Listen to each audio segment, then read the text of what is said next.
Queria dar início, então, a essa primeira sessão do GT2, que é o GT Gênero e Trabalho. E o primeiro trabalho que a gente vai apresentar é o trabalho da Paula Varela, com a Ana Lostanal e Mariano Gonzalez Vilas. Isso? É o trabalho titulado Em que setores, em que condições trabalham as mulheres em Argentina? Paula, vocês têm 15 minutos, tá bom? A gente vai analisando.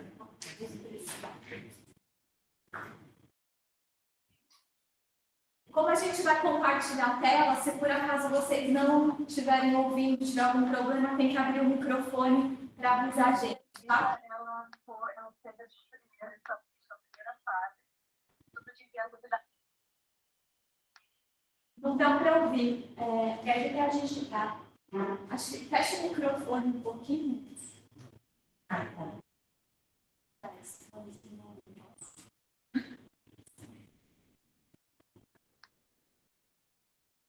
Vocês estão ouvindo bem? Sim.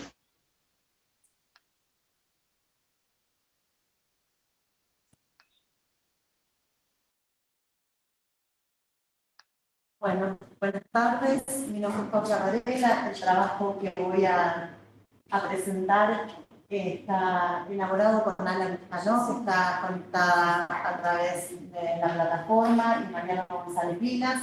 Los tres somos del colectivo de investigación de las trabajadores y las trabajadoras en la Argentina actual de la Universidad de Buenos Aires. Y es un honor inaugurar esta mesa de la conferencia final del proyecto LACUA. Antes que nada, señalar que este proyecto, esta ponencia, es parte de un proyecto en curso de investigación que estamos llevando adelante y que se llama Hacia una radiografía de la clase que vive del trabajo en la Argentina actual, que es un proyecto en el que, además de los tres autores de esta ponencia, participan también Gastón Gutiérrez Rossi, Mariela Cambiaso, Clara Pose, Tomás Pin y Azul Picón. Así que lo que presentamos acá es parte de un trabajo colectivo mayor. El objetivo de ese proyecto mayor es elaborar una radiografía de la clase que vive del trabajo. Tomamos ese concepto del sociólogo brasileño y de facto miembro de la Casa de Unicampi, Ricardo Antunes. Elaborar una radiografía de la clase que vive del trabajo en la Argentina actual, tomando el modelo de círculos concéntricos de Kim Moody en su libro On New Terrain de 2017. Ahí este sociólogo y activista sindical norteamericano elabora una radiografía de la clase obrera norteamericana con esta dinámica de círculos concéntricos, es decir, modificando u organizando los distintos sectores de trabajo en distintos círculos, marcando un corazón, un círculo posterior y un último círculo. En ese sentido, nosotros organizamos esa radiografía en cores, organizando en el primer core la agricultura, la industria, la logística, la comunicación y la información, el suministro de agua y electricidad y gas, y los servicios de gestión de desechos. En el segundo core, la reproducción social, es decir, el trabajo de salud, educación y cuidados asalariado,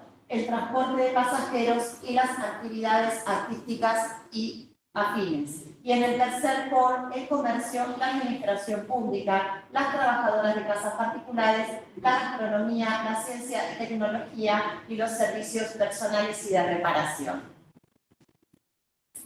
Con este criterio hay que hacer dos aclaraciones. La primera es que las fuentes con las que vamos a mostrar los datos de aquí en adelante es la encuesta permanente de hogares del INDEC, del Instituto Nacional de Estadísticos y Censos de Argentina. De allí se han tomado los datos. La segunda aclaración muy importante es que en este trabajo en particular no aparecen los trabajadores y las trabajadoras desocupadas, pero en el proyecto general sí aparecen en un cuarto core, que acá no lo tematizamos, pero sí está en el proyecto general. Esto es importante porque lo que vamos a ver de aquí en adelante es estrictamente lo que compete a trabajadoras y trabajadores ocupados. Tomando esta idea de cores, tenemos que en el primer core la cantidad total de trabajadores y trabajadoras en Argentina es de casi 5 millones, de los cuales 20% son mujeres y 80% son varones. Si vamos al segundo core, la cantidad de trabajadoras y trabajadores son un poco más de 3,5 millones. Ahí empieza a prevalecer la fuerza de trabajo feminizada, las mujeres es el 58% y los varones el 42%. Y si vamos al tercer core, ahí se concentra la mayor cantidad de fuerza de trabajo ocupada en la Argentina, con casi 8,5 millones de trabajadoras y trabajadores, de los cuales hay 53% de mujeres y 47% de varones. A partir de acá, le paso la palabra a mis compañeros que van a hablar desde el Zoom. Hola, buenas tardes a todos, a todas. Bueno, ya entrando más en el análisis de lo que serían los cores en particular, y comenzando por el primero de los cores, vale decir que es un core donde concentran 7 sectores de actividad en total, donde no todos concentran la misma cantidad de trabajadores, ¿no? En orden de importancia, vemos que la industria concentra el 41% del total de la fuerza de trabajo que absorbe el core. Vemos que en construcción el total de la fuerza de trabajo absorbida es del 29%, en servicios de comunicación e información es del 12%. No sé si se está viendo el PowerPoint. Perdón, Mariano, queda Sí. un minutito que volvemos a poner el PPT a la vista. No hay problema. Gracias. Ahora sí, ahora yo lo veo por lo menos. Decíamos que industria concentra el 41% del total de la fuerza de trabajo del core, construcción, que sigue en orden de importancia, concentra el 29% del total de la fuerza de trabajo del core, servicios de comunicación e información el 12%, transporte y logística el 10%, y después agricultura, provisión de gas, electricidad y agua, y también tratamiento de residuos, concentran el 4% cada uno del total de la fuerza de trabajo. Ahora, si nosotros miramos los 4 sectores más importantes de este primer core y miramos la composición de género, lo que salta es que en la industria, que es lo que tracciona la mayor cantidad de mano de obra, el 29% son mujeres y el 71% son varones. En la construcción la proporción es de 4% de mujeres y 96% de varones. En los servicios de comunicación, 28% de mujeres y 72% de varones. En transporte y logística, solo un 10% de mujeres y un 90% de varones. Y en agricultura, 22% de mujeres y 78% de varones. Entonces, esto nos lleva, ¿no?, a preguntarnos sobre, ante esta composición, cuál es la informalidad discriminada por sector y por género de este primer core, y lo que encontramos es lo siguiente, que dentro de la industria, principal sector de este core, las mujeres tienen un 55% de informalidad y los varones un 31%, es decir, que hay una brecha de casi 25 puntos de diferencia en la tasa de informalidad entre géneros. En segundo lugar, la construcción, la informalidad es mayor en los varones que en las mujeres, con una tasa altísima de 73%, y las mujeres también una tasa muy alta de 50% de informalidad. Ya para servicios de comunicación e información, la informalidad es mayor para las mujeres también, un 23% versus un 11% de informalidad en los varones.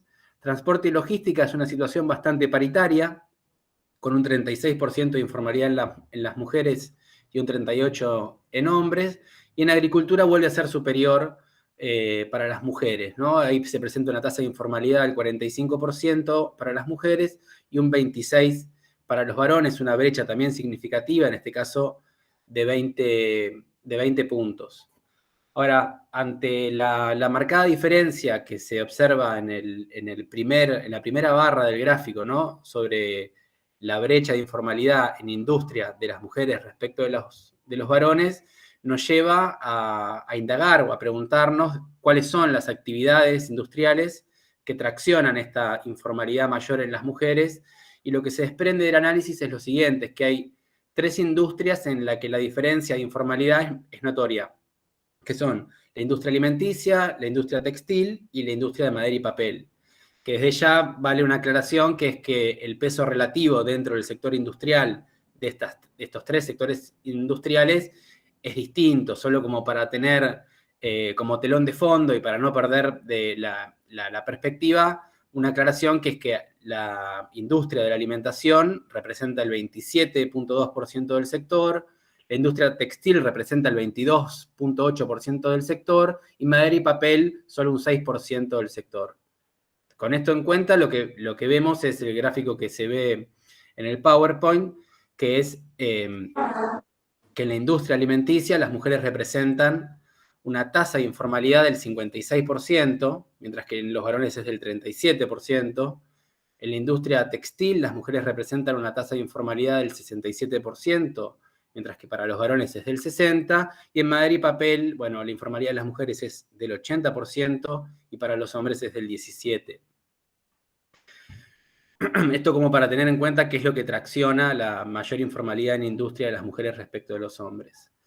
Pensando ya ahora en el siguiente core, en el core 2, que como veíamos en una de las primeras filminas que presentó Paula, es el sector más feminizado de los 3, está compuesto en un 58% por mujeres, y como vemos, esto se explica porque es el core que concentra los sectores de la reproducción social asalariada, como salud y educación. Dentro de este core se concentran 4 sectores de actividad que tampoco tienen el mismo peso en cuanto a cantidad de fuerza de trabajo que emplean. Educación concentra el 42% del total de la fuerza de trabajo del core. Salud emplea el 32% de la fuerza de trabajo del core. Transporte de pasajeros el 23% y actividades artísticas y afines el 3%. Si tomamos estos 4 sectores y miramos la composición por género, lo que vemos es que educación, que es quien tracciona la mayor cantidad de mano de obra, la composición es en un 73% mujeres y en un 27% de varones, es decir, es un sector muy, muy, muy feminizado. Lo mismo que salud, que tiene un 75% de trabajadoras mujeres y un 25% de varones. Transporte de pasajeros, que tracciona del total un cuarto de la fuerza de trabajo, la relación se invierte y ahí solo el 8% son mujeres y el 92% son varones. Y en actividades artísticas y afines, que representa solamente un 3% del core, las mujeres son el 33% y los varones el 67%. Ahora, cuando miramos la informalidad dentro de este sector dentro de cada sector de actividad del core, lo que se desprende es que el sector educación, que es el primero en importancia, el más importante de la actividad por la cantidad de fuerza de trabajo que demanda, el porcentaje de informalidad es bajo para ambos géneros, un 8% para varones y 7% para mujeres. Salud, que es el sector que le sigue en importancia, la informalidad y sube en general, pero creo que acá lo más llamativo es que sube especialmente para las mujeres, donde hay un 29% de mujeres en la informalidad y los hombres en esa condición son del 21%. Y si miramos las otras 2 actividades que tienen una composición de género donde priman los varones, vemos que en transporte de pasajeros la informalidad es mayor en varones, 53% versus un 36% de mujeres, y en actividades artísticas y afines la informalidad es un poco mayor en varones, 23% y 27% para los varones, 23% para las mujeres. Ahora, lo que queríamos hacer en esto es profundizar un poco el análisis de la informalidad en este sector de la reproducción social asalariada y ver qué pasa al dividir entre el ámbito público y el ámbito privado la informalidad por género. Y entonces acá se desprende que si tomamos el sector de salud, creo hay 2 elementos interesantes. Por un lado, que en términos generales la informalidad es mucho mayor en el sector privado que en el público, es decir, que en promedio en el sector privado la informalidad es del 31% y en el sector público es en promedio un 15%. Y que si miramos ahí lo que pasa dentro del sector privado entre géneros, siempre obviamente respecto a la informalidad, lo que vemos es que casi no hay diferencia entre los géneros. Las mujeres presentan un 31% de informalidad y los varones un 32%. Sin embargo, al mirar lo que pasa dentro del sector público, las proporciones cambian ahora, ya en detrimento de las mujeres, y ahí las mujeres expresan una informalidad, una tasa de informalidad del 20% y los varones de un 10%. Lo mismo, mejor dicho, lo mismo no, digo, si miramos el sector de educación, se ve que también ahí la informalidad del sector privado es mayor que en el público, un 13% en promedio contra un 4%, pero que a diferencia de lo que se veía en salud, en el sector privado de la educación hay más varones que mujeres en situación de informalidad. Un 15% de varones en la informalidad en el sector privado de educación versus un 10%. Y en el sector público, al igual que lo que pasaba en salud, la informalidad es mayor entre las mujeres, un 4,5% versus un 3%. ¿Qué tal? Muy bien. Bueno, como podemos ver en la filmina 3, el core 3 también es feminizado, aunque menos que en el core 2. Vamos a ver cómo se compone esa feminización.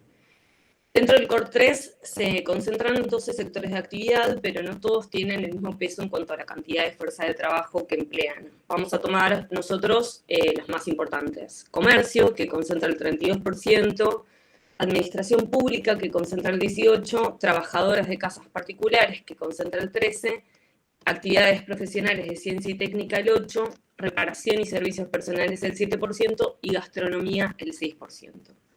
Si tomamos estos 6 sectores y miramos la composición de género, encontramos que en comercio, que es lo que tracciona la mayor cantidad de mano de obra, el 47% son mujeres y el 53% son varones. En administración pública, el 44% son mujeres, mientras que el 56% son varones, es una composición parecida.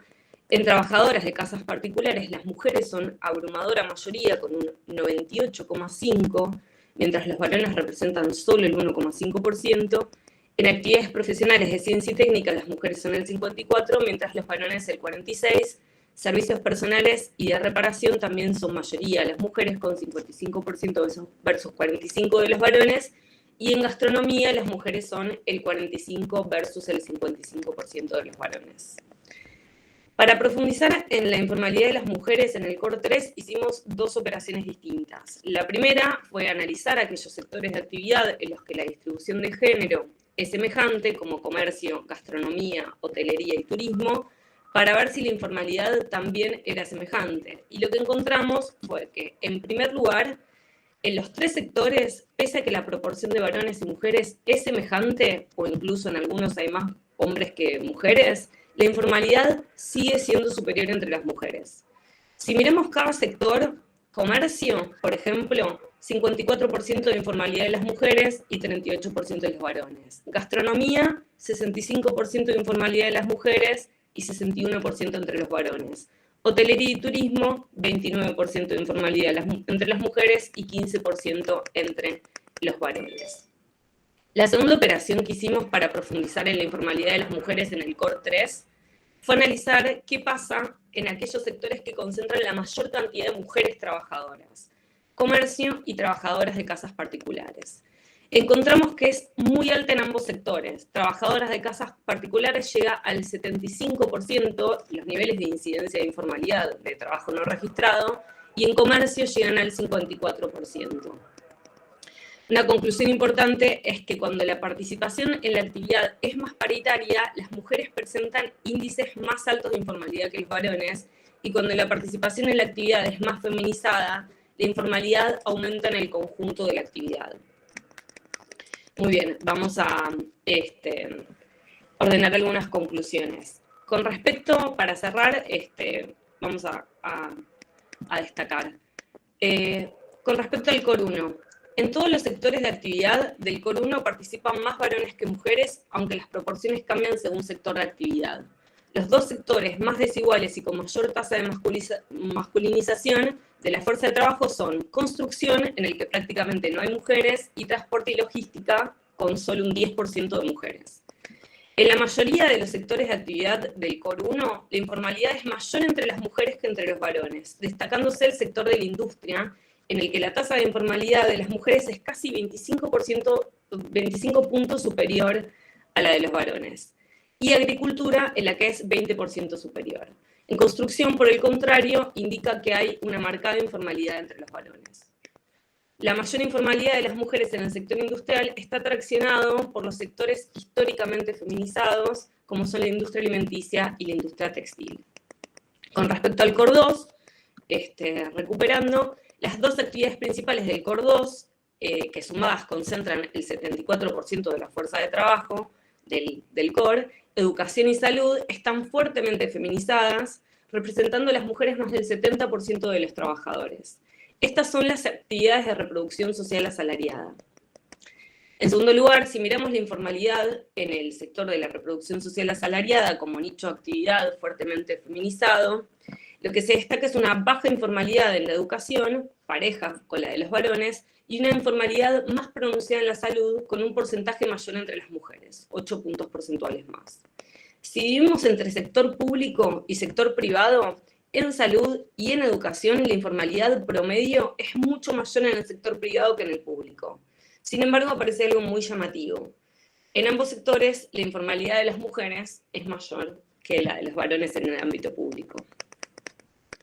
Con respecto al Core 3, tomando las 6 principales actividades del Core, las mujeres son mayoría en 4 de ellas, aunque las 2 principales, comercio y administración pública, son mayoría de los varones, y como era de esperar, la actividad más feminizada de todas es trabajadoras de casas particulares, que representa el 13% del trabajo total del Core 3. Cuando la participación de varones y mujeres es relativamente semejante, como en comercio, gastronomía, hotelería y turismo, la informalidad es notoriamente más alta entre las mujeres. Cuando la participación en la actividad es fuertemente feminizada, como en trabajadoras de casas particulares, la informalidad aumenta en el conjunto de la actividad.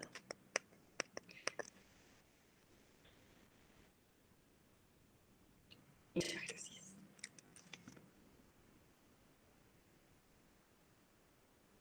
Obrigada, Paula, Ana Mariana.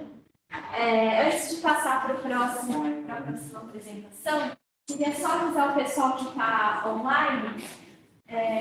Quem quiser já ir mandando as suas perguntas, pode ir colocando as perguntas no chat. E aí depois, ao final das apresentações, a gente traz aqui, lê as perguntas, abre para o público, e aí os apresentadores respondem, tá bom? Então agora eu queria passar a apresentação para a Renata Neves, que vai apresentar o trabalho Reestruturação Produtiva, Informalidade e Trabalho Feminino. Renata, você tem 15 minutos. Se você quiser compartilhar alguma apresentação, pode você mesma compartilhar sua tela. Qualquer dúvida, você pede ajuda aqui. Olá, boa tarde. Vou tentar compartilhar aqui a tela, tá certo? Só um minuto. Vocês conseguem visualizar, por favor? Carregando. Sim. Pronto. Boa tarde, todos e todas. Eu sou a Renata, doutoranda do Programa de Pós-Graduação em Sociologia da UFPB, e vou apresentar o trabalho intitulado Reestruturação Produtiva, Informalidade e Trabalho Feminino. Esse trabalho, na verdade, ele não é o meu objeto de estudo, né, de doutorado, mas ele é a síntese de um trabalho apresentado em uma disciplina ministrada pelo professor Roberto Veras, né, intitulado Desafios Analíticos do Trabalho Informal e Precário, que buscava, né, refletir sobre as diferentes abordagens e formas de mensuração da categoria informalidade, trabalho informal e entre outros debates. E aí eu tentei, né, a partir das reflexões teóricas da informalidade, buscar também refletir um pouco de como no cenário brasileiro o trabalho informal ele vem rebatendo, né, quais são os rebatimentos do trabalho informal entre as mulheres. E aí, para isso, eu tive que buscar uma literatura, né, que me propiciasse, né, compreender e refletir sobre o processo de reestruturação produtiva e como é que as mulheres, o trabalho feminino se colocava dentro dessa reestruturação produtiva, e aí a gente percebe que significativamente o mercado de trabalho para as mulheres ele é alterado, né, no processo de reestruturação produtiva, porém não é acompanhado pela qualidade do emprego, né? E aí isso a gente consegue perceber, inclusive, pela disparidade entre remunerações entre homens e mulheres, a inserção predominante das mulheres em atividades precárias e informais. E, para isso, eu vou trazer alguns dados, né, para a gente ir refletindo ao longo dessa apresentação. A gente parte também da percepção de Irata e Kerguá, que não basta a gente tratar da divisão do trabalho como uma divisão resultante de um processo de divisão social do trabalho, mas que essa divisão ela parte das relações entre os sexos, né, e que essas são construídas historicamente e socialmente. Então, assim, para compreender o mercado de trabalho feminino, a gente precisa, inclusive, perceber a partir de uma divisão sexual do trabalho, né, compreendendo que as características que vão ser assumidas, elas são conjunturais, históricas e específicas, e que a prática social molda-se em contextos históricos diferentes, né, seja conservando os atributos masculinos e femininos, como também as funções que vão ser desempenhadas, assim como criando ou redefinindo outros papéis na divisão sexual do trabalho, que é o que a gente tem percebido muito no contexto atual, né? E, inclusive porque nós partimos também da compreensão de que a gente vivencia um processo de desproletarização do trabalho industrial fabril e, simultaneamente, um processo de subproletarização que o resultado de tudo isso é a transformação exponencial do desemprego estrutural e, óbvio, que também vai afetar o trabalho feminino. E aí a gente traz uns dados para a gente ilustrar, né, nós tiramos do IBGE, mas que consta na revista do DIEESE, em alusão ao dia 8 de março, e aí é onde traz o número de mulheres, né, e aí a gente já enfatiza outra necessidade também, que é não só de discutir o trabalho das mulheres, mas o trabalho discutir o trabalho a partir do recorte também de raça, né, onde a gente percebe o número entre mulheres negras e não negras e como essa ocupação elas variam e colocando a mulher negra no patamar de um trabalho mais precarizado entre as mulheres que não são negras. E aí, quando a gente traz também dados referentes ao processo de desocupação, e aí um outro dado que é importante também a gente frisar, que esses dados, eles remetem a 2019, né, um período de crise econômica e política brasileira e de crise do capital, e também a dimensão do terceiro trimestre de 2021, que é o momento que a gente vivenciava a pandemia do Covid-19. A pandemia não foi alvo das nossas análises, né, mas a gente traz esse recorte como ilustração, e aí a gente percebe mais uma vez o recorte, né, de raça, entre mulheres negras e não negras, e como essas estão também na dimensão, inseridas numa dimensão de uma maior precariedade. Como o objetivo da disciplina era discutir, né, concepções de informalidade, e aí a gente também procurou, né, a discussão teórica que a gente faz no artigo, de a partir de que concepções a gente discutiria, né, informalidade. E aí a gente utiliza dois autores, uma dessas é a Kátia Mali, né, que vai propor, a partir do conhecimento e da interpretação minuciosa dos processos de acumulação capitalista, dos seus aspectos institucionais, espaciais, das relações de subordinação estabelecidas e suas especificidades locais e nacionais, como forma de analisar os efeitos, né, sobre a forma de organização da produção, do trabalho assalariado e de outras formas de inserção no mercado de trabalho. Então, a gente percebe que para analisar o trabalho feminino, a gente precisa, né, resgatar essas categorias, mesmo que, entre aspas, a Kátia Mali, ela abandona, entre aspas, a concepção, o termo informal como objeto de estudo específico para focar nessas mudanças estruturais, né, no andamento da economia, da sociedade, que vão redefinir as relações de produção, mas é desse solo que a gente parte. Um outro autor é o João Pablo Pérez Sanz, né, que ele vai trazer a concepção da nova informalidade, e aí introduzindo a questão das transformações relacionadas à tecnologia e à microeletrônica, e ele traz isso, inclusive, né, para afirmar que é preciso repensar a informalidade, sobretudo, né, a questão dos pequenos estabelecimentos, e que essa dimensão, inclusive, dificulta a associação entre desenvolvimento tecnológico, produtividade, grandes empresas, que eram típicas do Fordismo, impedindo assim que se identifique processos de informalidade com pequena e microempresas, né? E aí também porque a nova informalidade ela está diretamente relacionada a um processo de grande desregulamentação e flexibilização das relações de trabalho, e é o que a gente tem percebido no Brasil, sobretudo a partir da reforma trabalhista que vivenciamos. E aí, se a gente traz uma dimensão de compreender a variação das ocupações das mulheres por raça e cor, né, que é o que a gente está se propondo entre o terceiro semestre de 2019 e 2021, a gente vai perceber, né, que, de fato, há uma oscilação muito grande, né, em termos dessas ocupações do ponto de vista negativo em todos os setores praticamente, mas também a gente consegue ainda perceber esse recorte de raça, cor, quando a gente percebe a condição das mulheres negras em detrimento à condição das mulheres não negras, né? E aí, inclusive, outro dado, né, que é importante ser ressaltado, a dimensão do trabalho por conta própria, né, a se considerar aqui o que a gente está tentando conceber, o trabalho sem carteira assinada, que demonstraria traços de informalidade.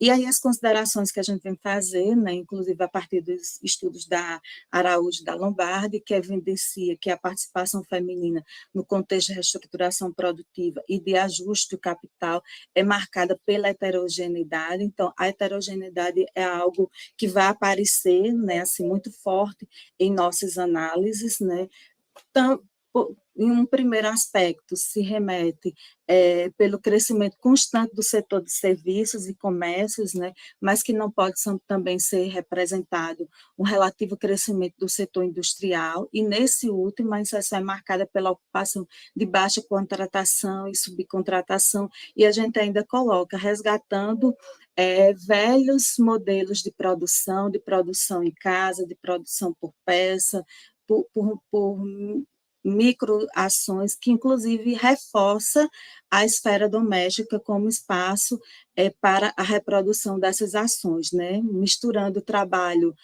produtivo, entre aspas, com o trabalho reprodutivo.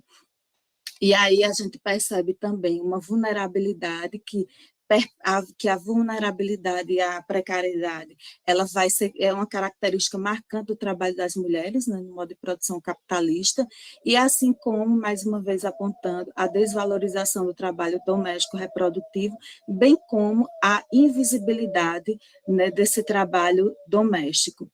E também que a reestruturação produtiva ela acentua essa precariedade, porque o aumento das ocupações das mulheres no mercado de trabalho vai ocorrer nos setores e nos postos de trabalho cada vez mais precarizados. A inviabilização do trabalho doméstico é muito forte, a gente percebe que, inclusive, na pandemia, se tornou muito acentuado as mulheres desenvolverem atividades de trabalho em casa, acumulando, como já acumulam, múltiplas funções, e pela pandemia ainda trazer, né, a atribuição do cuidado com os filhos, das tarefas escolares, entre outras funções. E aí vários estudos mostram isso, inclusive sobre uma dimensão do aumento do adoecimento entre as mulheres. E no contexto da reestruturação produtiva, também a gente observa que a utilização da tecnologia, seja por aparelhos, equipamentos microeletrônicos, traz também novos métodos, né, de gestão de produção, do trabalho, e isso consequências para a condição da mão de obra feminina. E aqui um elemento comum é a desvalorização dessa mão de obra, sua concentração em níveis inferiores quanto à qualificação, a valorização de tarefas e a remuneração e a subordinação dessas mulheres à autoridade masculina no local de trabalho. E aí a gente traz, enquanto dados, né, os rendimentos médios por hora ocupados no ensino superior e ocupações típicas por ensino e por sexo, né? E aí a gente consegue ver, entre 2019 e 2013, a remuneração entre homens e mulheres, então a gente percebe que aqui no Brasil os homens ganham bem mais do que as mulheres, né? Seja na proporção de ocupação por hora ou por salário, seja também pela ocupação com ensino superior e com ensino superior em ocupações típicas. Então, a gente percebe que mesmo outros dados que estudos também apontam, as mulheres sendo em determinados momentos mais qualificadas do que os homens em termos de mais anos de estudo, mas que elas ainda recebem salários bem inferiores aos dos homens, né? E aí, como notas conclusivas, a gente aponta algumas, né? Que os estudos sobre trabalho e gênero, é indispensável que a gente traga o recorte de gênero e raça, né? Para que a gente pense as transformações oriundas do processo de reestruturação produtiva e suas contradições a partir do debate sobre a divisão sexual do trabalho e buscando, sobretudo, né, superar concepções que naturalizam desigualdades de gênero, raça, que não compreendem a reprodução, que não compreendem que a reprodução é social e também material, né? Também é necessário, como a gente vem apontando, considerar que a classe trabalhadora ela é um todo homogêneo, né, mas que há um coletivo, não é um todo homogêneo, mas há segmentado por atributos diferentes que precisam ser analisados, seja de raça, etnia, cultura, nacionalidade, entre outros, e que esses dados e que esses traços, inclusive, eles são utilizados como estratégias para o capital explorar a classe trabalhadora. E dentro dessa dimensão, ainda as mulheres, visto que as mulheres apresentam, né, atributos distintos, e assim permite que historicamente fosse criada a dimensão, uma percepção de que a articulação entre aí se dá, fosse revelada a articulação entre capitalismo e patriarcalismo, né, que vai assegurar simultaneamente a exploração feminina pelo capital e sua subordinação ao poder masculino. Em relação à informalidade, a gente compreende que a inserção das trabalhadoras na informalidade ocorre de forma heterogênea, como a gente tem afirmado, seja e que assim como os trabalhadores do sexo masculino, elas estão precarizadas, sejam no trabalho em conta própria, pejotizado, ou qualquer outra forma de inserção, mas que elas, ainda diferente dos homens, a precarização é mais intensa, né? Sobretudo, não só como a gente vem reforçando pela divisão sexual do trabalho, como também pela dimensão de que as mulheres tendem a acumular diversas e múltiplas funções e o não reconhecimento do trabalho doméstico não pago como uma atividade de trabalho.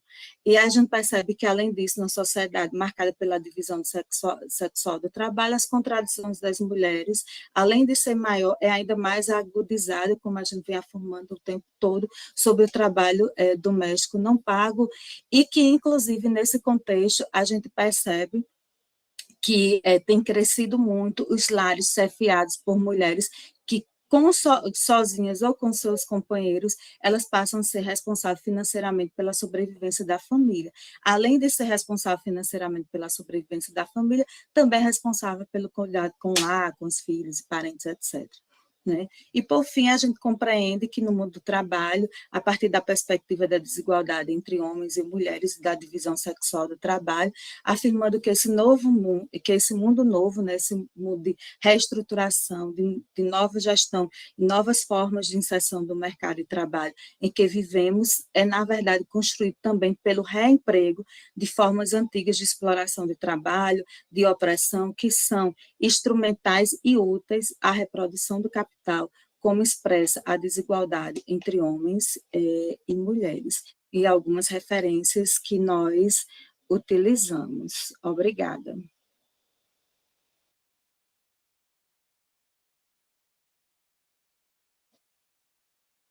Obrigada, Renata. Agora a gente vai passar o trabalho da Thaís Dias de Moraes, intitulado Transformações Político-Econômicas e Políticas Públicas para Mulheres na Perspectiva da Feminização no Brasil, de 1995 a 2015.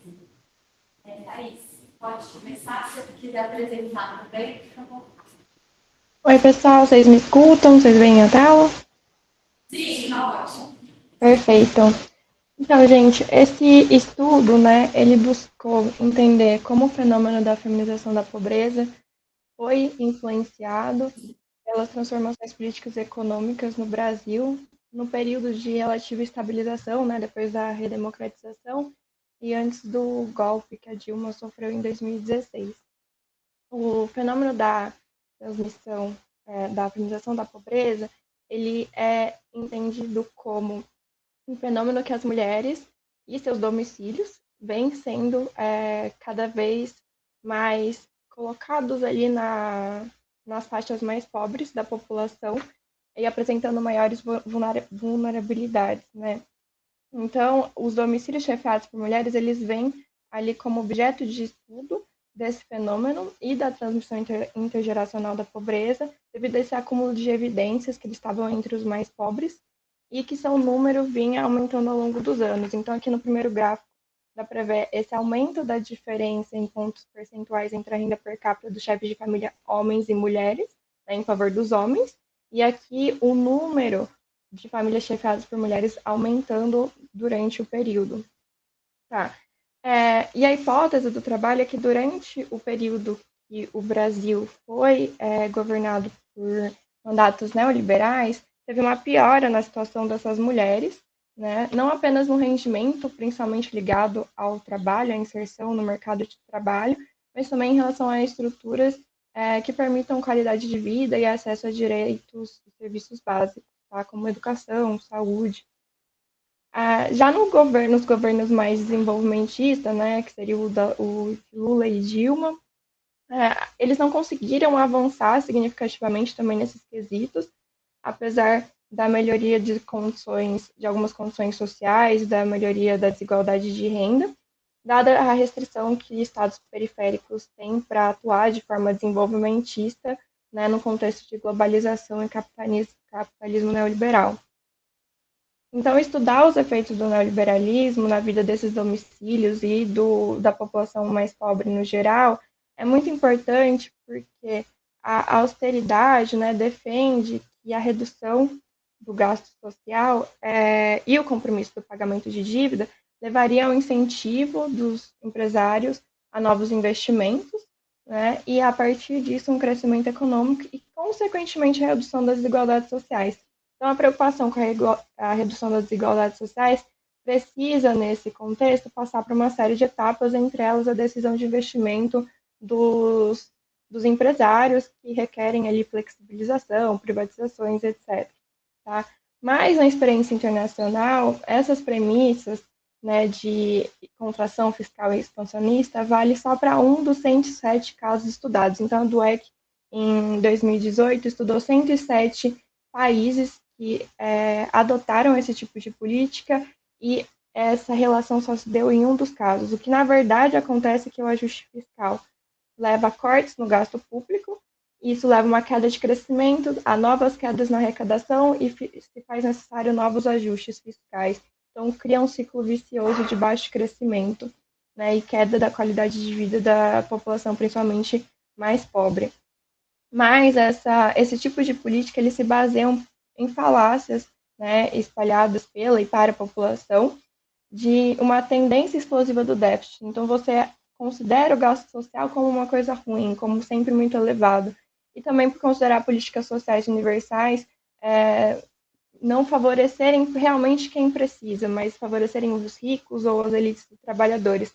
Mas esses ricos seriam, né, ali a 10% com renda familiar per capita maior que R$ 789 por mês, isso em dados de 2015, e a elite dos trabalhadores seriam apenas aqueles que possuem carteira de trabalho. Então, considerar o gasto social como elevado, né, restringe a questão social apenas para os mais pobres, entre os pobres, isso reproduz apenas a exclusão social e não traz realmente mudanças efetivas para essa parcela da população.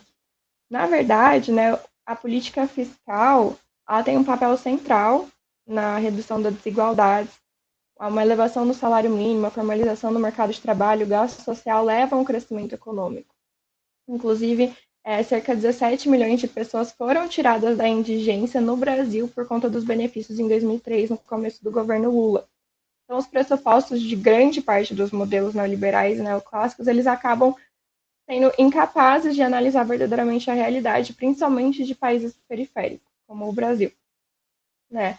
Então, a gente consegue ver os efeitos desse tipo de política econômica nos diferentes governos do período, tá? E a gente vê como que aqui a feminização da pobreza, a condição dos domicílios chefiados por mulheres mudou também ao longo do período com cada política. No governo FHC, a gente teve uma reforma do Estado brasileiro, né, que ficou cada vez mais enfraquecido na geração de emprego. O gasto social ficou focalizado, né, como eu disse, em políticas principalmente de transferência de renda, apenas para os mais pobres entre os pobres.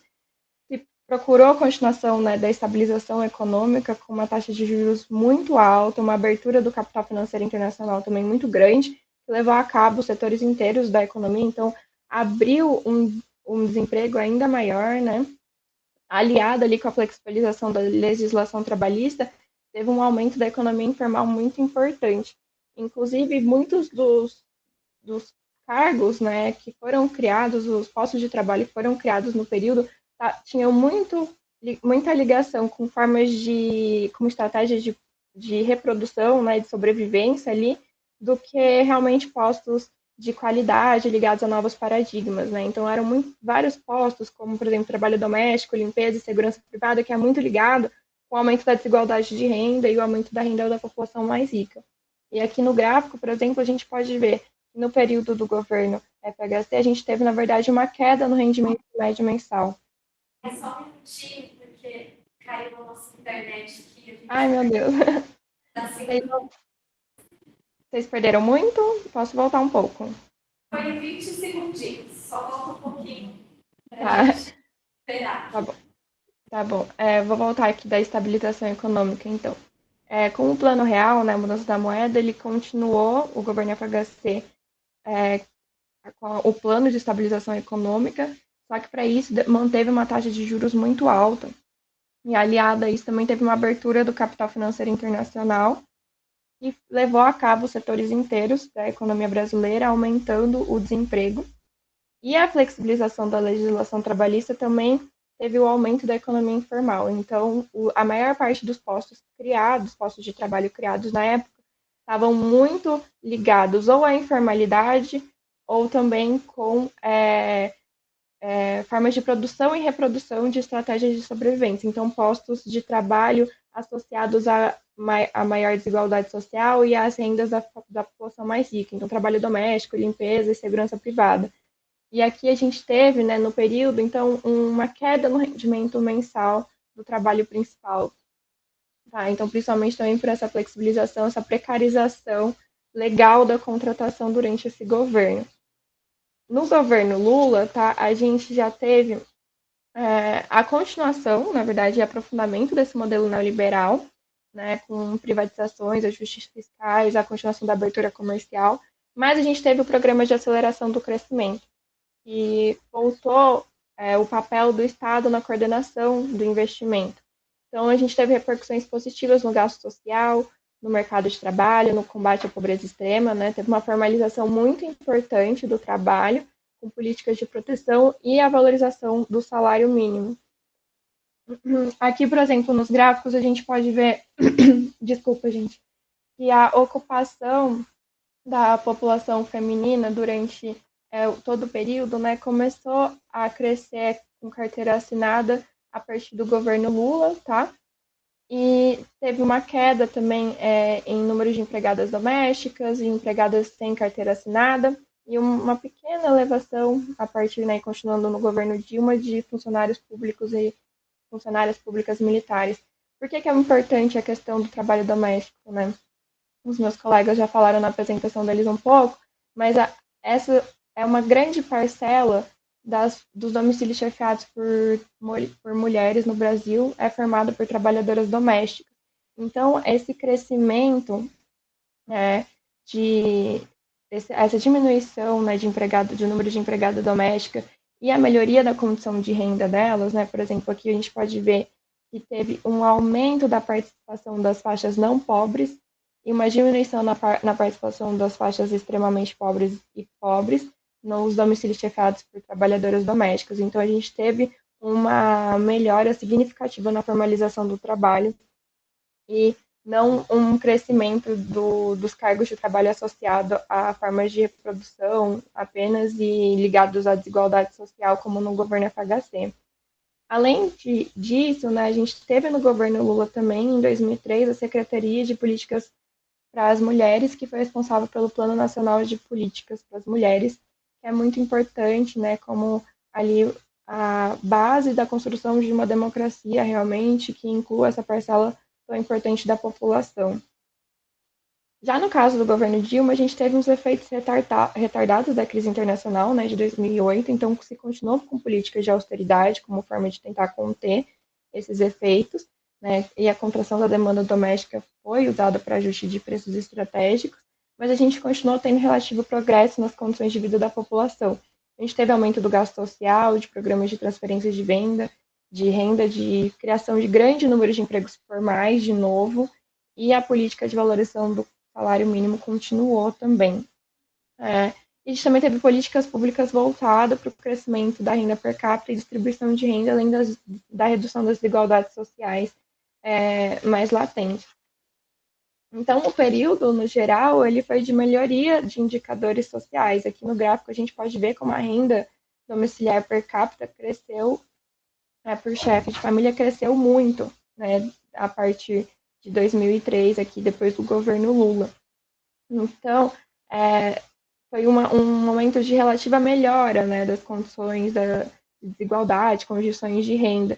Porém, essa diferença entre o rendimento dos chefes de família, homens e mulheres, na verdade, aumentou durante o período, que caracteriza ali a feminização da pobreza que eu mencionei no começo, que é o que a gente, né, buscou analisar aqui. Então, teve a melhora na distribuição de renda e no rendimento mensal do trabalho dos governos PT, né? Mas essa diferença ainda é muito preocupante, principalmente quando a gente fala no recorte de raça, tá? Então, mesmo num movimento geral, relativa melhora na distribuição de renda do período, o crescimento de renda per capita de domicílios chefiados por mulheres é menor, tá? Mostrando essa vulnerabilidade maior e a necessidade de atenção a essa parcela da população. Então, o cenário neoliberal afeta negativamente a classe trabalhadora, principalmente as mulheres que estão inseridas no mercado de trabalho de forma mais precarizada, como meus colegas também apresentaram, complementou bem aqui. Então, é uma maior vulnerabilidade da inserção dessa parcela da população, dessa parcela tão importante no mercado de trabalho. E é uma parcela da população responsável pela criação de crianças, pela educação de crianças, pela manutenção dos lares, pelo cuidado com idosos, e toda a economia do cuidado e trabalho doméstico que é tão importante. Então, a privatização e a flexibilização, ela diminui a proteção social, né, ao máximo desses grupos minoritários. E o corte de emprego público também é muito preocupante nesse cenário, porque, historicamente, o Estado, né, é empregador de mão de obra feminina no Brasil. A perda de serviços públicos como saúde, educação e segurança social também é muito prejudicial para as mulheres, e principalmente mulheres chefes de família, porque recai nelas, né, todo o trabalho doméstico de cuidado, como eu falei. Então, a jornada média de trabalho delas no período foi, em média, 8 horas a mais do que a do homem. Então, quando você não tem, né, esse acesso facilitado e completo de serviços públicos, você acaba ali pressionando ainda mais a mulher que tem que cuidar desses domicílios sozinhos, tá? Então, a gente tem aí uma reprodução, uma continuação das bases históricas de exploração do trabalho feminino, principalmente do trabalho negro, feminino negro, né? Não só no âmbito do mercado de trabalho, mas também no âmbito doméstico, né? Então, até hoje, mulheres ocupam cargos de menor reconhecimento e tem uma proporção de trabalhadoras domésticas maior do que a dos homens. E no Brasil, o trabalho doméstico é uma das atividades que a gente consegue enxergar mais claramente toda a herança da escravidão, e permanece ali a precarização até hoje, né, com esses laços históricos que a gente não conseguiu desfazer ainda. A diferença média de rendimento mensal entre homens e mulheres fica em torno de R$ 500 reais no período. E se a gente for comparar entre homens brancos e mulheres negras, essa diferença é mais do que R$ 1.000 em média, então o dobro. Tá? Aqui, então, eu mostro de novo o gráfico que eu mostrei ali no começo, dessa diferença de pontos percentuais entre a média, entre a renda per capita média dos chefes de famílias em relação ao total. Então, a gente está crescendo essa diferença, né, de renda em favor dos domicílios chefiados por homens e em desvantagem desses domicílios chefiados por mulheres. Quando a gente compara os chefes de famílias brancos e chefes de famílias negras, né, homens brancos e mulheres negras, há uma pequena queda ali no período, há uma queda, mas se vocês notarem, o melhor número que a gente tem aqui no período chega a perto de 70 pontos percentuais de diferença. Então, é muito preocupante. Então, os serviços universais públicos e de qualidade, eles são essenciais para garantir direitos à população mais pobre. E esses serviços universais públicos, eles ficam ali com a ameaça, né, do neoliberalismo. As mulheres pobres, chefes de família, elas têm um grande peso já que recaem sobre elas. Então, é preciso analisar esse cenário neoliberal também considerando a situação, não só da classe trabalhadora, da classe mais pobre no geral, mas na situação da mulher e mulheres chefes de família, já que o número está aumentando e elas estão ficando mais pobres ao longo do tempo. Tá? Ações como o Plano Nacional de Política para as Mulheres e a Lei Maria da Penha, por exemplo, elas são essenciais para definir um patamar mínimo de direito à vida das mulheres, né? E enxergar o enfrentamento da violência contra as mulheres, tanto juridicamente como socialmente, em diversas dimensões, né? Então, a gente precisa enxergar essa violência em relação às mulheres em todas as esferas da sociedade, e a gente precisa combater e entendê-la desse jeito. Então, a gente precisa parar com essa reprodução da exclusão social das mulheres, e mulheres negras principalmente, o que só é possível com crescimento econômico, aumento da produção, do emprego formal, protegido, e com esforços de democratização, né, para uma entrada mais igualitária no mercado de trabalho, que é uma das principais fontes dessa desigualdade tão grande de renda, né, nos domicílios chefiados por mulheres. E também melhoria de serviços básicos, de educação, de saúde, para que não fique tão mais pesado do que já é toda essa dupla jornada que as mulheres têm. E isso tudo não é possível com políticas de austeridade. Você precisa de uma força direcionada, suficientemente abrangente, como o governo federal, para compor, né, uma organização, uma coordenação de instituições, de representatividade de recursos dentro do país, para que tenha um comprometimento, né, de enfrentar essa situação. Então, na verdade, enfrentar as políticas neoliberais é lutar contra a reprodução continuada da pobreza e da desigualdade social no Brasil, assim como a desigualdade racial e de gênero. É isso, gente. Obrigada.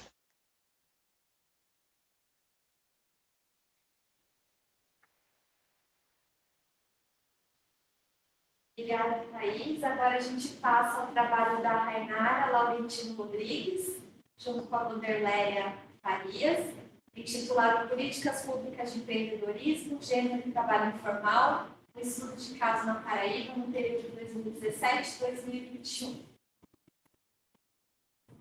Boa tarde, eu vou começar a apresentar, tá? E eu gostaria só que vocês me confirmassem se está aparecendo aí.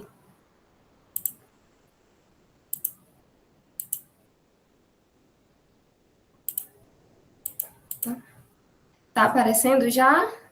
Sim. Pronto. Boa tarde, meu nome é Rainara e eu vim apresentar o trabalho Política Pública de Empreendedorismo, Gênero e Trabalho Informal, um estudo de caso na Paraíba no período 2017 a 2021, escrito por mim e pela professora Vanderléia dos Santos Farias. O contexto do nosso trabalho, ele surgiu, né, também diante da pandemia do novo coronavírus, que gerou uma crise sanitária sem precedentes no contexto nacional e mundial. No estado da Paraíba, a crise pandêmica, ela ocasionou aí um expressivo desligamento dos vínculos formais de trabalho, elevação da taxa de desocupação e também ampliação da desigualdade de gênero no mercado de trabalho, né, que segundo o novo CAGED, por exemplo, enquanto o saldo de empregos formais na Paraíba em 2020 foi positivo, né, entre os homens, para as mulheres, a diferença, né, entre admissões e desligamentos foi negativa no referido ano. A retração econômica, ela tende, certo, a eliminar postos de trabalho, sobretudo aqueles ocupados por mulheres, já é um fenômeno associado à própria configuração do mercado de trabalho no país.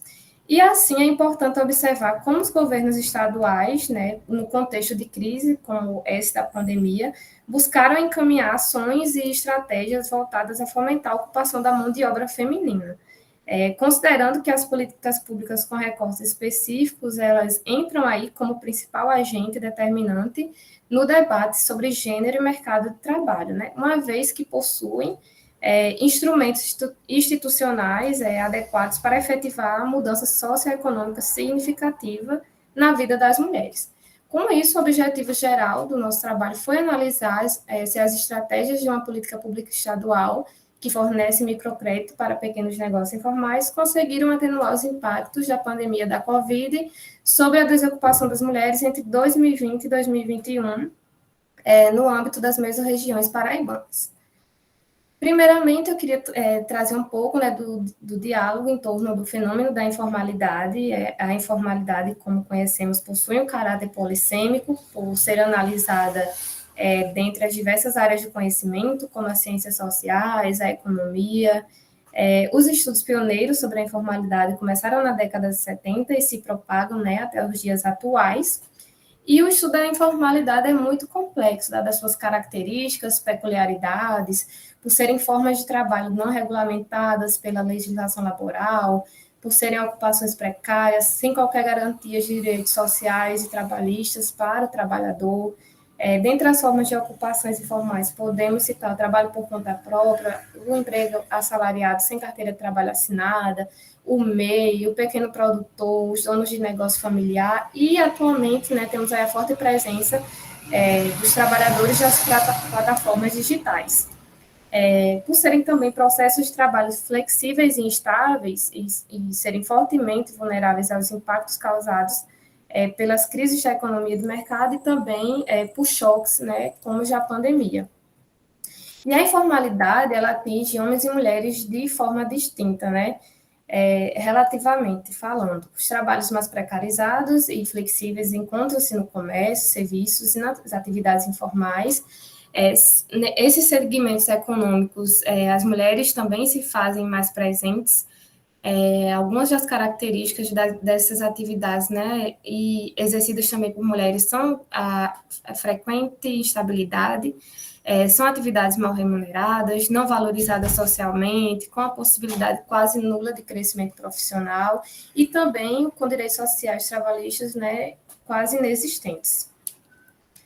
O diálogo em torno do microcrédito também surge, por exemplo, no Brasil, a partir, assim, o microcrédito quanto política pública federal surge a partir de meados da década de 90, né, no governo de Fernando Henrique Cardoso, as quais traziam nas suas narrativas discursivas o estímulo às atividades informais.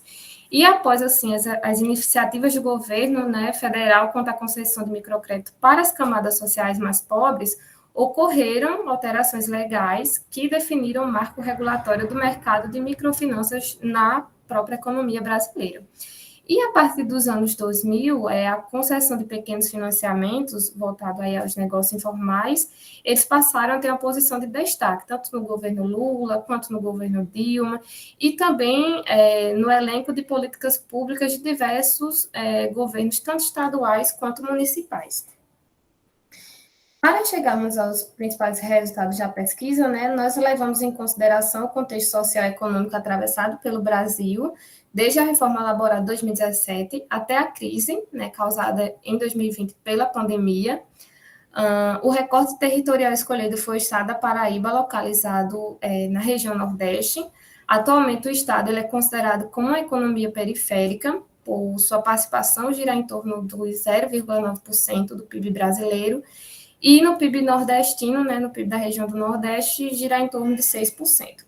Como podemos ver nessa primeira imagem, eu trouxe aí a divisão da Paraíba nas mesorregiões e a participação dessas regiões no PIB. Podemos ver que a Mata Paraibana e o Agreste são as regiões que possuem a participação mais expressiva.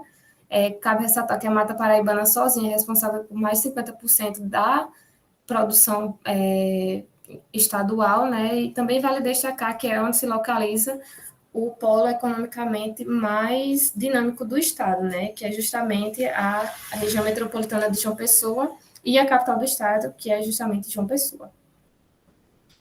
Na tabela 1, como podemos ver, eu trouxe um pouco dos indicadores de mercado de trabalho na Paraíba, de 2017 a 2020.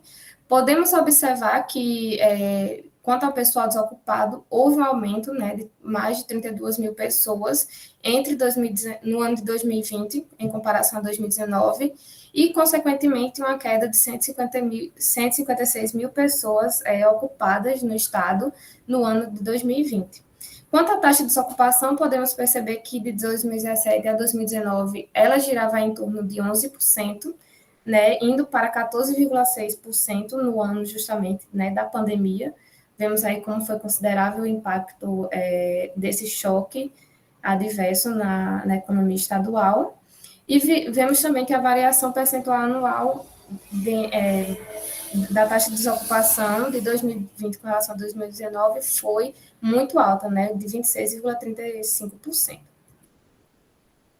Quanto agora às pessoas ocupadas na semana de referência por posição de ocupação e categoria de emprego, quanto às atividades informais, né, como empregador do setor privado sem carteira de trabalho assinada, trabalhador doméstico sem carteira assinada, os trabalhadores por conta própria, foram os mais atingidos com a perda de ocupação, né? Em primeiro lugar, tivemos o empregado no setor privado sem carteira de trabalho assinada, com menos 27,5%, né? Trabalhador doméstico sem carteira de trabalho assinada, com a queda de 17,9% de pessoas ocupadas, e, curiosamente, os trabalhadores por conta própria, que desde 2019, não curiosamente, né, mas com o impacto da pandemia, sobretudo, por ser uma categoria de emprego ligada às atividades informais, de 2017 a 2019, observamos que houve um crescimento, certo, das pessoas ocupadas nessa categoria, mas em 2020 tivemos aí a queda de 5,8%. Nesse contexto, a introdução de políticas públicas voltada ao estímulo à ocupação em momentos de crise pode trazer resultados positivos, né? Pois além de proporcionar oportunidades em geração de emprego e renda para o pessoal desocupado, ele também corrobora a recuperação da economia estadual. Dessa forma, nós buscamos estudar, né, um dos projetos de políticas públicas aqui do governo estadual da Paraíba, o programa Empreender PB, que foi formalizado em 2013, tem status de secretaria, e seus recursos financeiros são custeados pelo Fundo Estadual de Apoio ao Empreendedorismo. O objetivo do programa é oferecer microcrédito para pessoas que desejam abrir ou ampliar pequenos negócios, né, no estado. Vale destacar também que, dentre os objetivos específicos do programa, está a busca pela quebra da desigualdade no mercado de trabalho, e a sua divisão é feita em 14 linhas de crédito, que se subdividem em duas categorias, direcionadas às pessoas físicas e às pessoas jurídicas. Vale destacar também que o Empreender possui uma linha de crédito específica para as mulheres. Quanto à metodologia, o programa ele é meio confuso, ele possui uma metodologia um pouco confusa e não toma como referência nenhuma metodologia definida, por exemplo, pelo IBGE. Dessa forma, nós buscamos adequar alguns dados, certo, à metodologia desse Instituto Nacional de Pesquisa para ficar melhor de se analisar. Aqui no gráfico 1, né, nós buscamos analisar os indicadores a partir da perspectiva de gênero, a quantidade de recursos liberados entre 2017 e 2021. Pode-se constatar que a participação das mulheres no público-alvo é mais expressiva que a dos homens em todo o período analisado.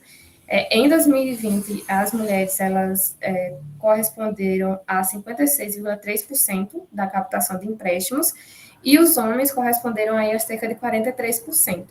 Já em 2021, as mulheres elas decaíram a 1 ponto percentual, né, indo para 54,7%, e os homens aumentaram sua captação, com 45,3%.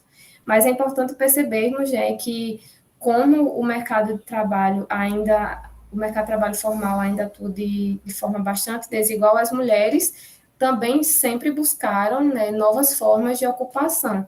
E as políticas públicas, como podemos perceber, são de extrema importância, né, para a mão de obra feminina, a força de trabalho feminina conseguir gerar algum tipo de renda própria e também, né, de trabalho. Quanto ao gráfico 2, aqui eu trouxe a questão de recursos liberados justamente para a modalidade de crédito do Empreender Mulher, né, no recorte temporal escolhido. E de acordo com o Empreender, essa modalidade é direcionada apenas a pessoas físicas do gênero feminino que se encontram em situações de vulnerabilidade e também em situações de violência. Como podemos perceber, a partir de 2018 houve um crescimento exponencial, né, dos recursos liberados para essa linha de crédito. Vale salientar também que o Empreender Mulher ele deteve a 3ª posição no total de empréstimos concedidos em 2020 e 2021 das 14 linhas de crédito, né?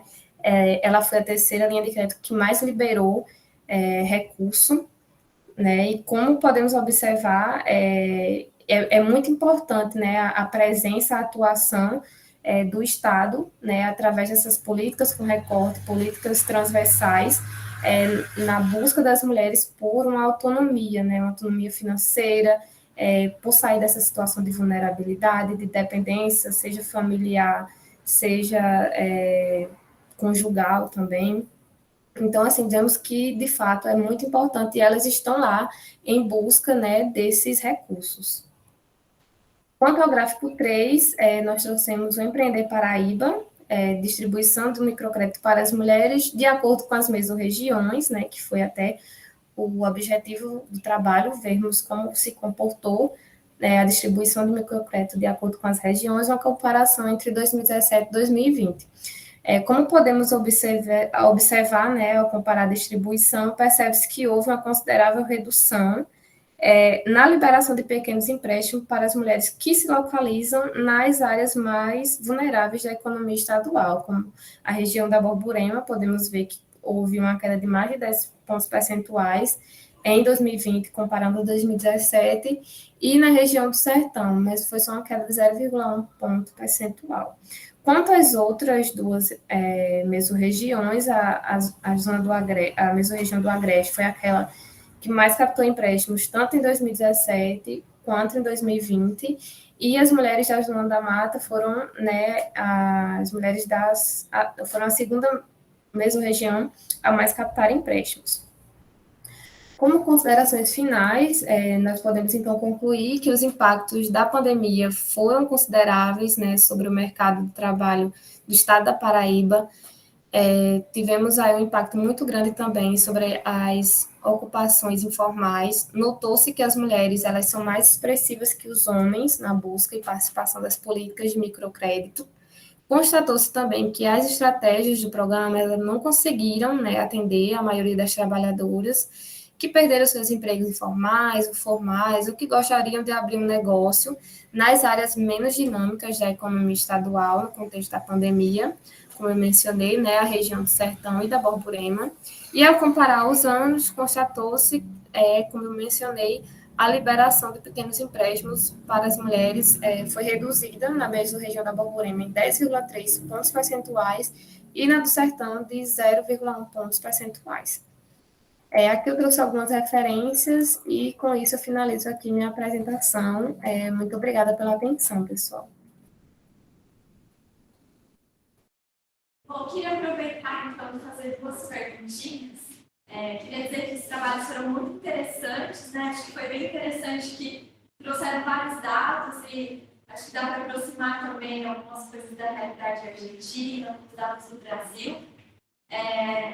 Eu queria perguntar para a Paula, né, o trabalho de vocês, Uma curiosidade, assim, vocês têm alguma hipótese, o que ajuda a explicar essa diferença no setor público e privado quando pensa a informalidade, né, na educação, na saúde?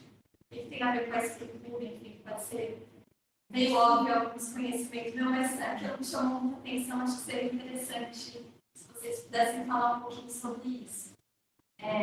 E para a Rainara também, eu queria, quando você fala, né, dessa dificuldade do acesso ao programa, né, de crédito, que ele não foi capaz de atingir a maioria das mulheres, eu queria que você pudesse falar um pouquinho o que você acha que são as principais dificuldades, né? Se é só uma questão do acesso, se é uma limitação orçamentária mesmo no programa, se tem coisas relacionadas a critérios, né, que às vezes são excludentes.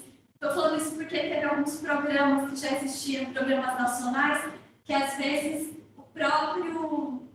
às vezes um critério já exclui uma parcela muito significativa, né, justamente do recorte que seria de maior vulnerabilidade, né, que não consegue nem chegar à informação daquele tipo de política. Então, como vocês estudaram bastante sobre isso, se você tem alguma hipótese, assim, né, quais as dificuldades, né, limitações, se são questões de informação, ou da estrutura, ou da questão do orçamento, tudo isso junto, né, mas olhando um pouco para como a gente pensa, a partir dessa experiência, né, elementos para a gente aperfeiçoar quando a gente pensa nessas políticas. Essas eram as questões que eu queria trazer. Se alguém mais quiser colocar alguma questão, né? Eu gostaria de felicitar todos os... Se você puder falar mais alto, porque o mundo está aqui. Gostaria de felicitar todas as apresentações. Com relação ao trabalho de Paulo Varela, da Ana e do Mariana, em que setores e em que condições de trabalho as mulheres não atingem, eu achei muito pertinente essa perspectiva que vocês trouxeram por atividade econômica, porque os setores econômicos, eles apresentam especificidades, né? Alguns setores, como o setor da construção civil, é mais masculinizado, mas me chamou muita atenção algumas particularidades do setor industrial. Vocês perceberam o alto nível de informalidade em setores como peixe, madeira e papel. Aqui no Brasil, através da PNAD contínua, nós podemos observar, né, alguns indicadores de informalidade, como o trabalhador por conta própria, o trabalhador no setor privado sem carteira assinada, o trabalhador doméstico sem carteira assinada. Na Argentina, qual foi a pesquisa que vocês se ampararam para fazer esse levantamento tão rico de informalidade que vocês apresentaram? Eu achei muito pertinente.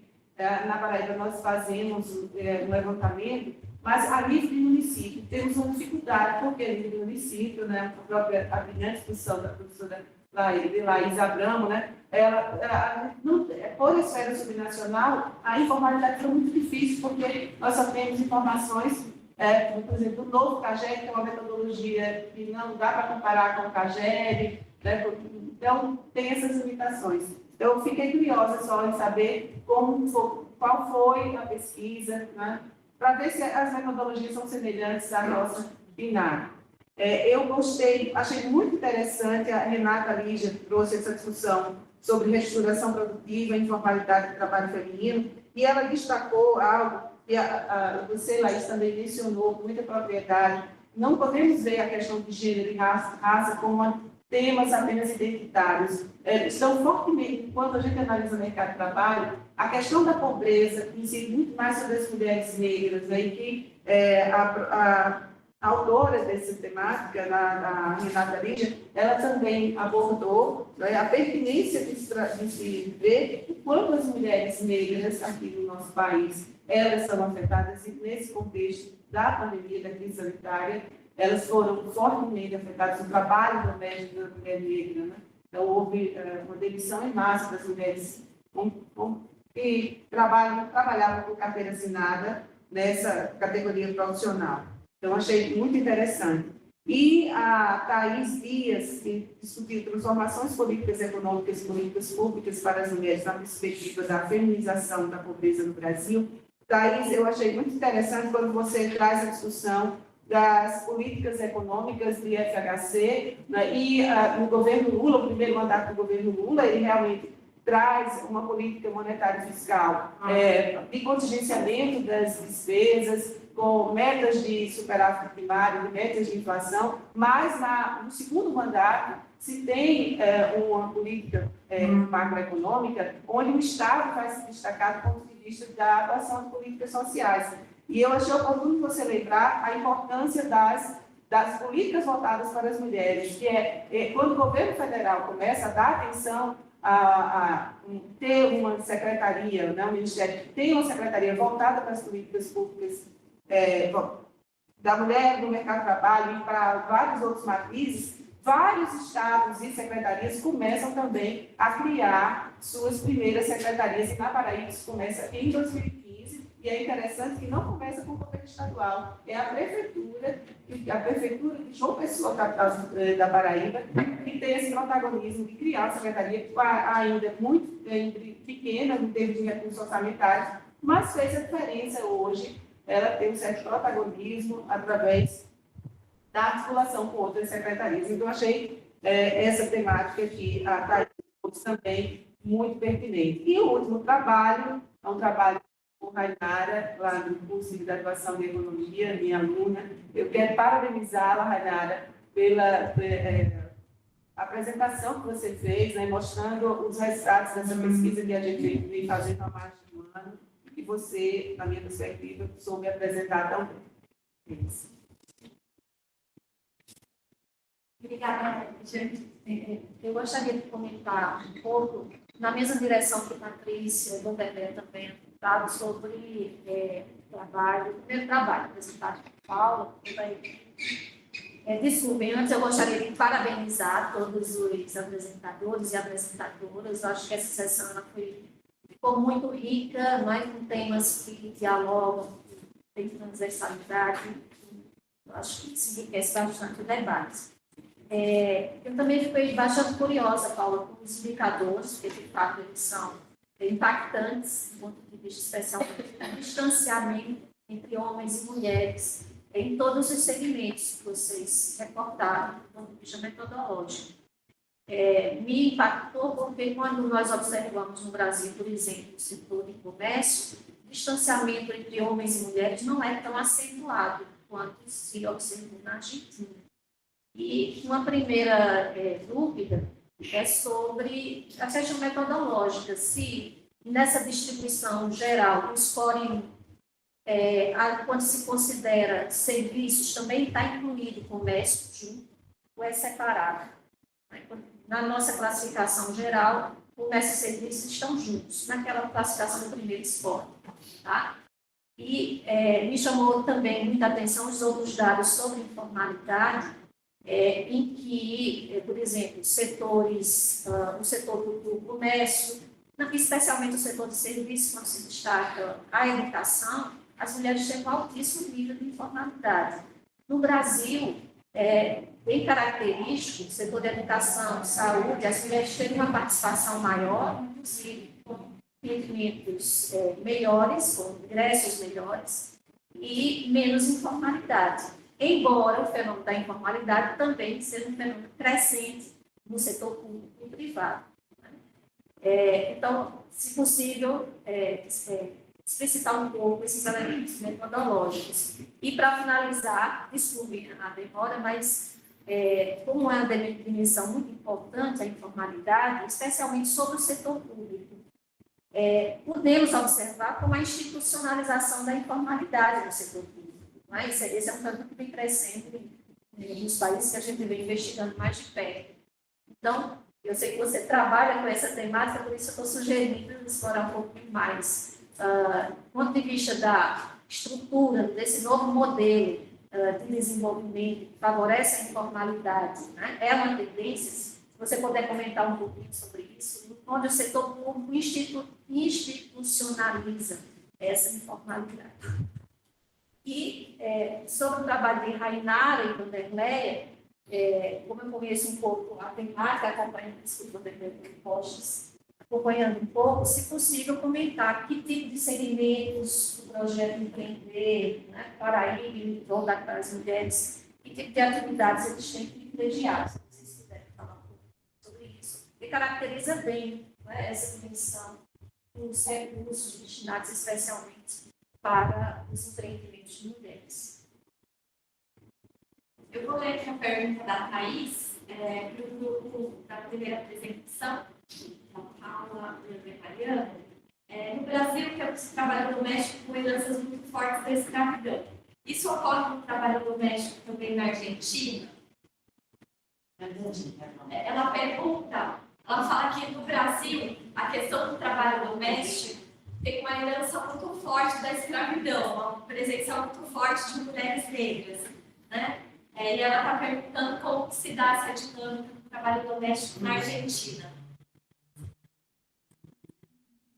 Mais alguma pergunta, gente? Comentário?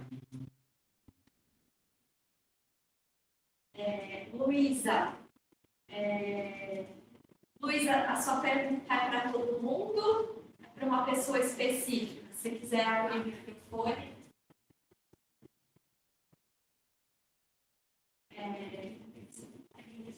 Bom, eu posso colocar a pergunta e vocês, quem quiser comentar também. Ela pergunta, como vocês tratam a terceirização e a sua relação com a informalidade? Essa pergunta é para Luísa. Funcionar. Acho que é só isso. Bom, a gente acho que pode tentar fazer 5 minutos para cada apresentador responder, pode ser? Porque o nosso teto já foi. Acho que a gente pode ir até as 4. Então, se todo mundo conseguir, dentro dos 5 minutos, tá bom? Pode ser? Então, pode começar, Paula. Bien, yo no estoy conectada por internet con Ana y Mariano, con lo cual, compañeros, si ustedes quieren responder, adelante. La parte que quieran y yo tomo el turno, como quieran. Perdón, son las barreras del idioma. ¿Es la última pregunta, la de que preguntas sobre tercerización? Sí, la última pregunta. Hay una pregunta metodológica sobre cómo se toma informalidad y el resto de preguntas que hicieron. Bien, yo les puedo responder la última pregunta, la de Luisa, sobre cómo se trata, entiendo que esa es la metodológica, sobre cómo se trata la tercerización y su relación con la informalidad. Entiendo que esa pregunta es para nosotros. Perdón, me estaba costando entender para quién era. En principio, las estadísticas disponibles en Argentina, las que nosotros usamos, son las que tienen una base de actualización más veloz, funcionan por trimestre, y es la encuesta permanente de hogares, que funciona en base a un muestreo bastante importante y se construyen los principales indicadores sociales de Argentina con esa herramienta. El problema tiene algunos problemas, algunas cosas que son interesantes, pero no se puede medir a partir de la encuesta permanente de hogares tercerización, no lo contempla. Y bueno, desde ya que eso es problemático para pensar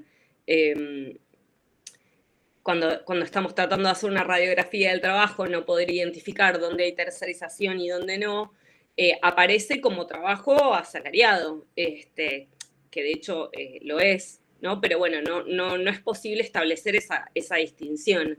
Y de hecho, el acceso a informalidad es a partir de una pregunta muy específica, que es por aportes jubilatorios. Y eso es lo que distingue entre asalariados registrados y asalariados no registrados. Cuando nosotros hablamos de informalidad, estamos hablando dentro del mundo asalariado. No podemos ver, por ejemplo, situaciones de cuentapropismo o de trabajo independiente no registrado. Eso no lo contempla, lamentablemente, las herramientas estadísticas disponibles. No sé si había otra pregunta.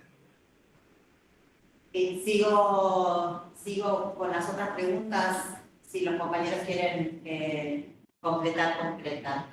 En relación a la informalidad en el sector público y privado, efectivamente, a nosotros hay algo que no nos llamó la atención y algo que sí nos llamó la atención. Lo que no llamó la atención es que la informalidad en su conjunto es mayor en el sector privado, tanto en educación como en salud. Eso es más o menos lo esperable.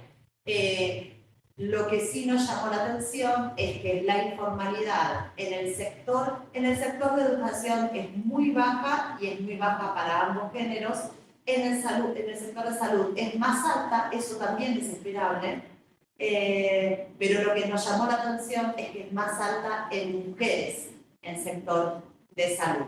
Entonces, ahí nosotros no tenemos hipótesis certeras, excepto que puede estar registrando, por ejemplo, en sectores de enfermería o en sectores de la escala profesional dentro de salas de salud y de hospitales, que los escalafones más bajos que están registrados como trabajadores de la salud tengan algunas situaciones de informalidad o tengan situaciones que combinen formalidad, trabajo asalariado registrado y trabajo asalariado no registrado, y que efectivamente sea mayor en esos escalafones que son los más feminizados dentro del área de la salud.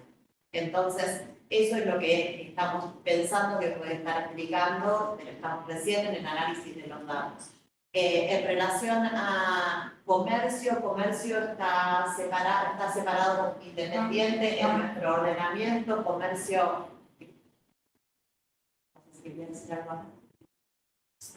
bien. Comercio está dentro de los core que armamos. Comercio está junto con finanzas, junto con administración pública y otros sectores en el core 3, y algunos servicios, aquellos que son de logística, directamente ligados a la producción industrial o a la producción de gas, energía, etcétera, está en el core 1, y después otros servicios, pero principalmente de reproducción social, en el core 2. Y efectivamente, en relación con el sector industrial, nos llamó la atención, por la pregunta, nos llamó la atención el índice de informalidad, pero por eso después decidimos ver cuáles eran los sectores industriales que estaban traccionando la mayor informalidad en mujeres, y efectivamente es la industria textil, sin lugar a dudas, y la industria alimenticia. La industria alimenticia en Argentina se compone de dos sectores bastante diferenciados: las multinacionales, etcétera, pero después hay mucha producción alimenticia de pequeñas industrias, en donde es probable que allí se esté concentrando el aumento de la informalidad. Otro sector de rama que presenta informalidad alta es madera y papel. Lo que pasa es que madera y papel, la incidencia en el sector industrial es insignificante, con lo cual lo que está traccionando es alimenticia y textil. Eso es lo que marca el aumento de la informalidad del sector industrial para las mujeres. Y por último, para la pregunta del trabajo doméstico en Argentina, el trabajo doméstico efectivamente está racializado, no necesariamente ligado a la historia de esclavitud, pero sí racializado, claramente racializado, y ligado a la migración de países vecinos, básicamente Bolivia y Paraguay. Entonces, ese es el tipo de racialización específica que tenemos en la Argentina en relación con el trabajo doméstico. Obrigada, Paula. A gente passa para o segundo trabalho da Renata. Se quer fazer algum comentário, considerações finais, tem 5 minutos.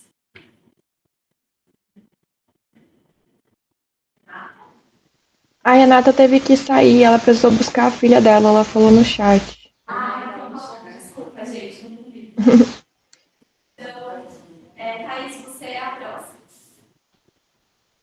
Eu só não peguei o nome da pessoa que comentou sobre as políticas públicas para as mulheres, mas obrigada pelo comentário. Eu não sabia que tinha incentivado também os estados e até municípios a seguirem com as suas próprias políticas públicas. Isso é muito, muito interessante mesmo. E vou procurar saber mais sobre. Obrigada. E obrigada pela resposta em relação ao trabalho doméstico e ser racializado também na Argentina, muito interessante. Acho que era isso. Obrigada, Thaís. Rainara. Oi, boa tarde, novamente. Respondendo primeiramente a Patrícia, quanto às informações, o site do programa, ele especifica todas as informações necessárias para a captação dos empréstimos, por exemplo, de acordo com a linha de crédito que você deseja captar, por exemplo, as mulheres, elas não só entram, né, na categoria da linha de crédito Empreender Mulher, mas elas podem, por exemplo, captar empréstimos do Empreender Juventudes, né, e outras linhas de crédito. Eles também informam lá desde a avaliação socioeconômica, o valor máximo, o valor mínimo a ser emprestados, e as taxas de juros, né, em cada modalidade, porque cada modalidade possui uma taxa de juros e um valor mínimo e máximo a ser liberado específico, né? É específico de cada modalidade. No entanto, a informação sobre a existência desse programa, né, por exemplo, para todo o estado da Paraíba, depende da divulgação feita pelos governos municipais e pelo próprio governo estadual. Por exemplo, o governo estadual da Paraíba, nesse mês, está fazendo, através da Secretaria Executiva do Empreendedorismo, a Semana do Empreendedorismo. Mas, por exemplo, o que foi que eu percebi, né, nessa notícia, que as cidades em que o governo da Paraíba busca promover as ações do empreender são justamente naquelas mais expressivas economicamente, como João Pessoa, Campina Grande, Patos, deixando de lado, né, a promoção do programa nessas regiões mais débeis da economia estadual, como, por exemplo, né, a região da Borborema. E durante a pandemia, constatamos que, por exemplo, em 2020, a quantidade de recursos liberados ela foi limitada, né, e a prioridade do programa foi a suspensão da cobrança de juros e também das multas para os beneficiários que já estavam inscritos nas linhas de crédito. Eles não deixaram por exemplo, liberar recursos, mas foi uma quantidade bastante limitada com relação ao ano anterior.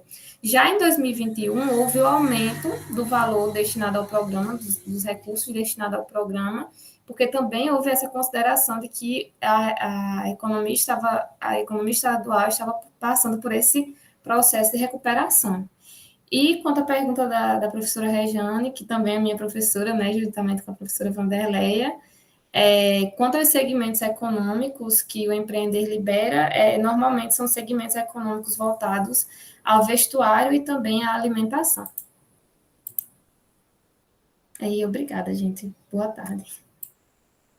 Obrigada, Renata. Obrigada a todo mundo que apresentou. Foram ótimas apresentações. Obrigada, né, pessoal que veio aqui presencial.